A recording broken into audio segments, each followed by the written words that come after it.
भज गोविंद भज गोविंद भज गोविंद। हरे कृष्णा। तो आज हम लोग चर्चा करेंगे कि कृष्ण को क्यों भूल जाते हैं हम सब। क्या ऐसा कारण है, किस कारण से हम लोग भगवान कृष्ण को भूल जाते हैं, इसके बारे में हम लोग थोड़ा चर्चा करेंगे। और कृष्ण को भूलने का मुख्य कारण चैतन्य चरितामृत में वर्णन है। कृष्ण भूलिया जीव भोग वांछा करे, निकटस्थ माया तारे जापटिया। कृष्ण को भूल जाना जैसे मान लीजिए ये है हमारी तटस्थ शक्ति। एक तरफ है कृष्णा, एक तरफ है माया। तो जब हम लोग हमारा फेस कृष्ण की तरफ रहेगा तब हम लोग कृष्ण के संग में आनंद के साथ रहेंगे। लेकिन जब हमारा चेहरा घूम जाता है माया की तरफ तब हम लोग कृष्ण को भूल जाते हैं। तो एक बार जो माया के जंजीर में एक बार जो फंस जाता है, मतलब कृष्ण से अपना टर्नओवर, अपना फेस को चेंज कर लिया। इस तरफ था उनका चेहरा कृष्ण की तरफ, लेकिन जैसे ही कृष्ण की तरफ वो चेहरे को मोड़ के माया की तरफ देखा तो वो माया की तरफ वो ऐसे देखने लगा कि वो समाप्ति नहीं होता। क्योंकि जब वो भगवान कृष्ण को भूल जाता है, क्योंकि भगवान श्री कृष्ण भगवद गीता में बोलते हैं कि सर्वस्व चाहम हृदय सन्निविष्टो मत्त स्मृति ज्ञान अपहरणम च, मतलब मैं सबके हृदय में वास करते हुए उनको बुद्धि प्रदान करता हूँ। किस तरह का बुद्धि? स्मृति और विस्मृति। अगर वो कृष्ण को हमेशा अपने बंधु के रूप में, अपने मित्र के रूप में साथ में रहना चाहेंगे कृष्ण के साथ, तो स्मृति प्रदान करेंगे ताकि हम लोग भक्ति के साथ सब समय जुड़े रहें।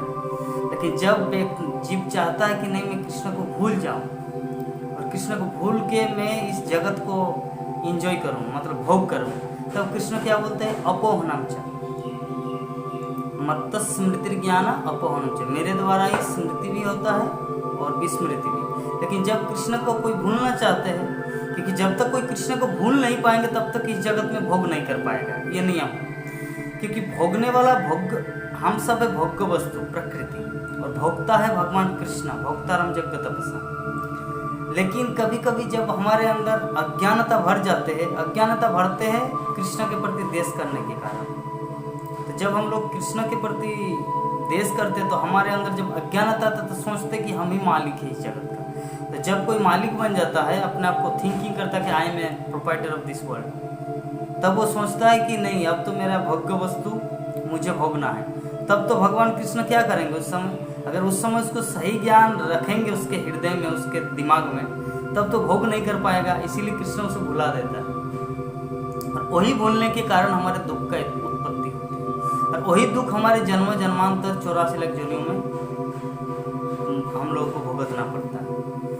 और ऐसे कृष्ण को भूल जाते हैं कि पता ही नहीं चलता। श्रील प्रभुपाद भगवद गीता के तात्पर्य में बोले हैं कि ऐसा नहीं कि कृष्ण को हम लोग भूल चुके हैं, सच्चाई तो कि हम लोग कृष्ण को भुला दिए हैं। भूल चुकना अलग बात है क्योंकि वो कभी याद आएगा, लेकिन भुला दिए हैं मतलब खुद अपनी तरफ से ही भुला दिए हैं। कृष्ण आते हैं, चैतन्य महाप्रभु आते हैं, भगवान के शुद्ध भक्त आते हैं हम लोगों को जगाने के लिए कि एक काम कीजिए, यहाँ पे आप कितना कष्ट पा रहे हैं, कष्ट उठा रहे हैं, एक काम करो, ये सब छोड़ छाड़ के आप चलो हाँ मेरे धाम, भगवान के धाम। जदगत्ता न निवर्तनते तद धामो परम मम। लेकिन वो जो प्रभुपाद का कलम है ना, कि सिर्फ ऐसा नहीं कि हम लोग कृष्ण को भूल चुके, बल्कि कृष्ण को भुला दिए हैं। तो कृष्ण को भुला दिए हैं जिसके कारण हम लोगों का दुख का कारण है। तो इस दुख के कारण को, इस दुख को मिटाने का एक ही तरीका है, वो है भगवान के पास पुनः लौट कर जाना। और भगवान के पास जाने का जो प्रक्रिया है, जो प्रोसेस है, उसे कहा जाता है भक्ति। क्योंकि जब हम लोग भक्ति के पद में आ जाएंगे, भक्ति करेंगे कृष्ण का, तब हम लोग वहाँ पुनः जाके आनंद में भाग ले सकते हैं। अभी प्रश्न उठ सकता है जो भक्ति का प्रोसेस है उनमें पहला प्रोसेस क्या है? भक्ति का विभिन्न अंग है, उनमें से पहला अंग है भगवान के विषय में सुनना, भगवान के बारे में जानना, कृष्ण कथा को जानना, जब हम लोग कृष्ण कथा कृष्ण लीला को सुनेंगे, भगवत गीता को समझेंगे, तब हम लोग वहाँ पे जाने के लिए प्रेरित होंगे और वही इच्छा, वही उत्कंठा हम लोग को भगवत धाम की ओर ले जाएंगे।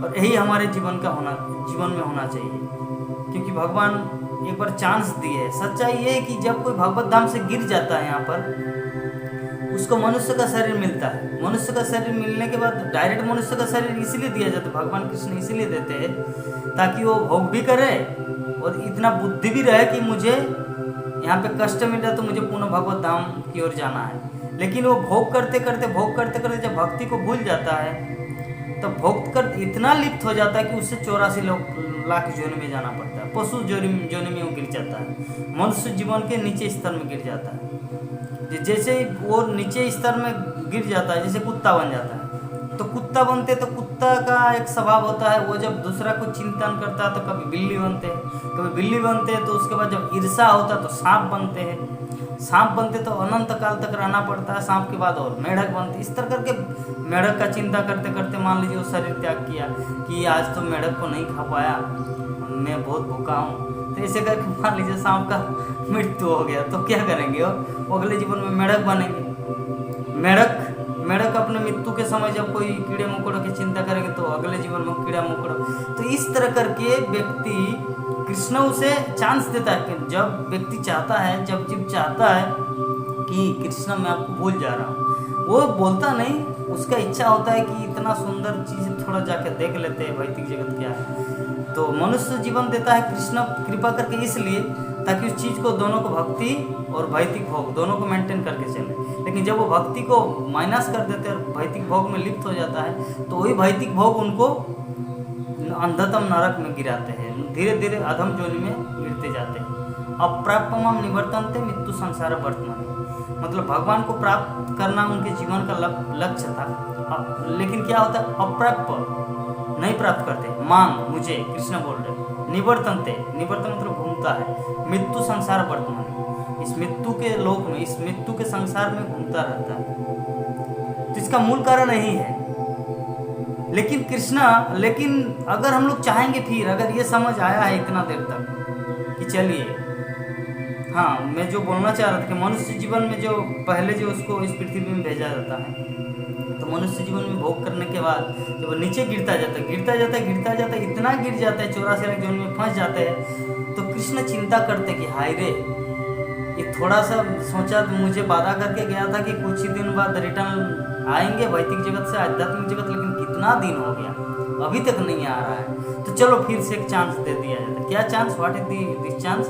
मनुष्य जीवन अथा तो ब्रह्म जिज्ञासा। कि मनुष्य जीवन अगर चांस देंगे तो वो क्षमता होती है समझने की, सोचने की, कि दुख नहीं चाहते फिर भी दुख क्यों आता है, ये सोचने की शक्ति है जो बकरी नहीं समझ सकता। बकरी को एक एक करके काटा जाए, दूसरा बकरी वहीं पर खड़ा रहेगा, घास खाएगा, उसको काट देंगे, तीसरा बकरी खड़ा रहेगा, घास खाएगा। वहाँ पे मांस की दुकान में झूला उसके बकरी को टांग दिए है, मृत बकरी को, तीसरा व चौथा वाला बकरी घास खाएगा, क्योंकि ये समझ नहीं है ना क्या है क्या नहीं, सोचने समझने की शक्ति नहीं है एकमात्र मनुष्य में। इसीलिए भगवान कृष्ण क्या करते हैं कि 84 लाख जोनि में से उसे उतार कर इस मनुष्य जीवन में डालते हैं, ताकि इस समझ के अनुसार वो भक्ति करे। तो यही हम लोग को अभी चांस मिला है, कृष्ण हम लोग को वो सुजोग प्रदान किए, सो अवसर दिए हैं। तो अभी हमारा कर्तव्य क्या है, इसको खोना नहीं है, क्योंकि इस बार अगर खो देंगे तो बहुत अंधतम नरक में हम लोग गिर जाएंगे, मृत्यु संसार वर्तमान, इस जगत में घूमते रहेंगे। लब्धा सुदुर्लभम बहु संभवन्ते, अनेक अनेक प्रयासों के बाद ही हम लोग को ये मनुष्य जीवन मिला, तो अभी नहीं खोना है। अगर इसको खोएंगे तो पश्चाताप होगा। हाँ, इस चीज़ को समझना है, ये बहुत सीरियस चीज़ है, क्योंकि मनुष्य जीवन एक बार अगर नष्ट कर दिया ना, सच में कृष्ण अगर हम सबसे रूठ जाए तो पता नहीं क्या होगा। कल्कि का रूप धारण अगर कर लिया कृष्ण, तो सबको डायरेक्ट उस टाइम भगवत गीता का नॉलेज नहीं देंगे, you read Bhagavad Gita chant Hare Krishna, direct काट देंगे, है ना। कल्कि अवतार में क्या होता है, कल्कि अवतार में यही होगा ना, कोचू काटा, मतलब जैसे तलवार फरसा लेके सिर्फ सबके गर्दन को काटेंगे, वही काम है। उस टाइम भगवत गीता कोई समझने की शक्ति नहीं रखेगा। कली के प्रभाव, घोर कली के प्रभाव में पशु से भी अधम कुछ समझ ही नहीं पाएंगे। तो भगवान ऐसा क्यों करेंगे, काटेंगे क्यों? क्योंकि उससे मुक्ति मिलता है। जब भगवान कृष्ण के हाथों मतलब कल्कि अवतार के हाथों से जब वो उसका मृत्यु होगा तो उसे 5 प्रकार की जो मुक्ति है उनमें से एक मुक्ति प्राप्त होगा। सालोक्य, सारूप्य, साष्टी, सामीप्य और साजुज्य, ये 5 प्रकार की मुक्ति में से एक मुक्ति उसे मिल जाएगा। तो लेकिन मुक्ति क्या चीज़ है? मुक्ति तो एक जगह में ठहर के जैसे सिक्योरिटी गार्ड की तरह रहना वैकुंठ में, ब्रह्म ज्योति।